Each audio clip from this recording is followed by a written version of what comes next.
Well, howdy there, Internet people. It's Bo again. So today we're going to talk about an image that is being circulated widely right now. We're going to talk about that image. We're going to talk about the people that are sharing that image in the media.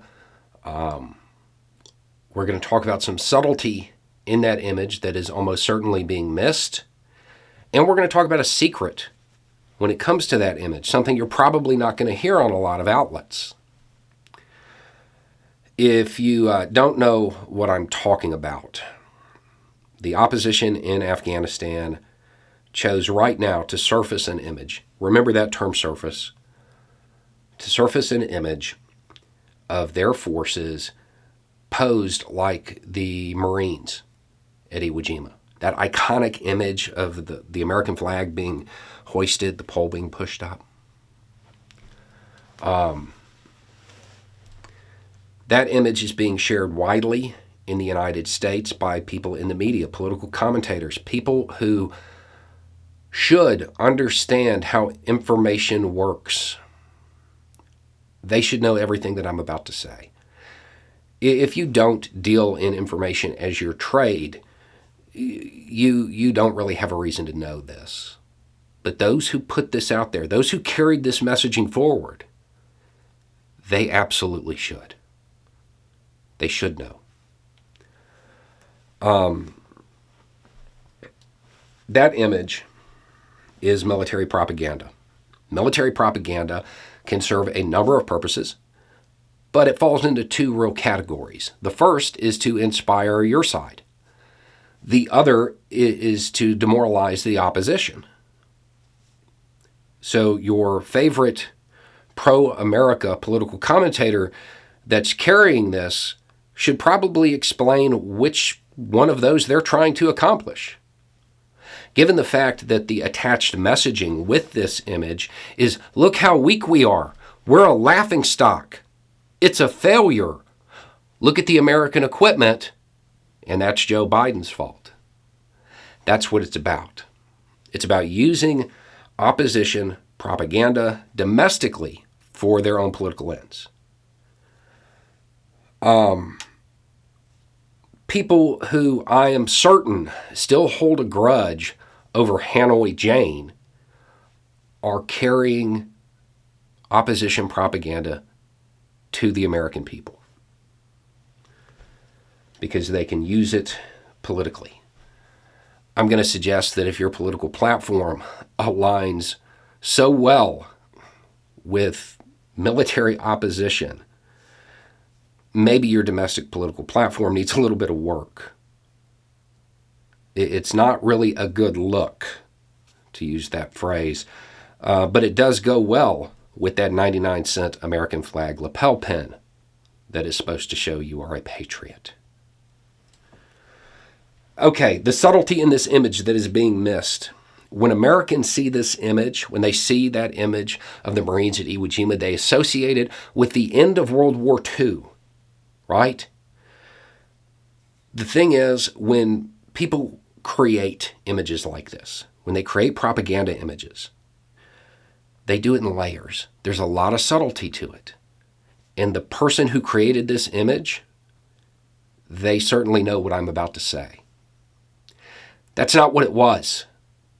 If you look at American messaging at the time, it was an outpost before the advance on the inner empire. In the analogy, the inner empire is the airport. Tens of thousands of lives hang in the balance, and American political commentators are carrying opposition messaging because it suits their ends politically at home. Because that's what they care about. They don't actually care about the lives over there. That's pretty apparent. But it's newsworthy, right? We have to talk about it. We have to talk about it because it shows that American military equipment, because of Joe Biden, fell into opposition hands. That's why we're talking about it. We're not really trying to carry their messaging. Because it's newsworthy, because you're a journalist who would fact check, which means you would download that image and upload it into tineye.com. That is tineye.com. That's a reverse image search. It'll show you everywhere that image is online and when it first appeared, which in this case was August 2nd, 20 days ago, 4 days before the first provincial capital fell, which means it was created before then. You're not going to hear that because it doesn't fit their narrative. It doesn't fit the image that they want to cast. If you encounter opposition propaganda, assuming you want to defeat it and you're not somehow rooting for them, the goal is to take that propaganda, acknowledge it exists, tell people it's garbage, and then defeat one of the layers that exists. One of the message points.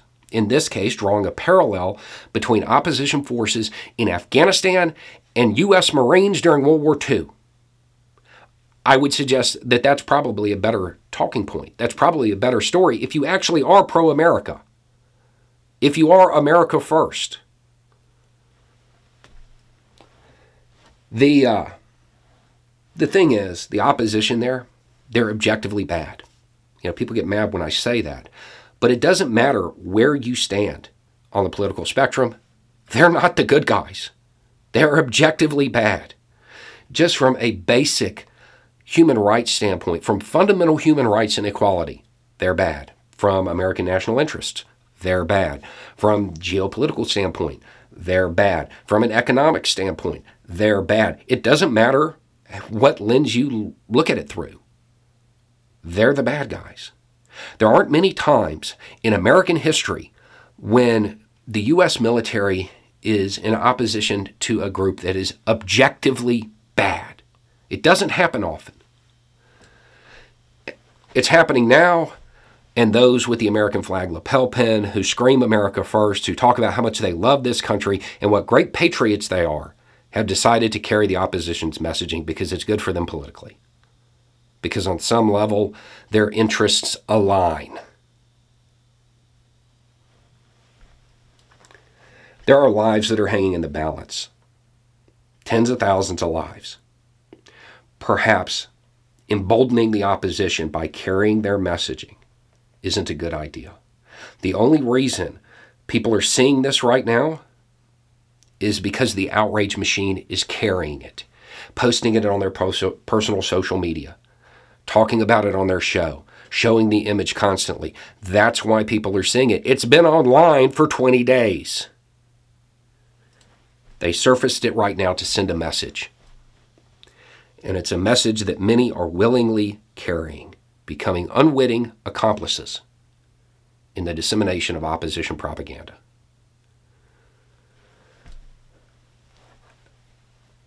The important part about this, since it is everywhere, time is running out at that airport.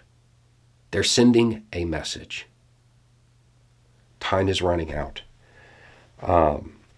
It's kind of time to pull out the stops on everything and get as many people out as you can. My guess on this is that September, they're going to go for it. Anyway, it's just a thought. Y'all have a good day.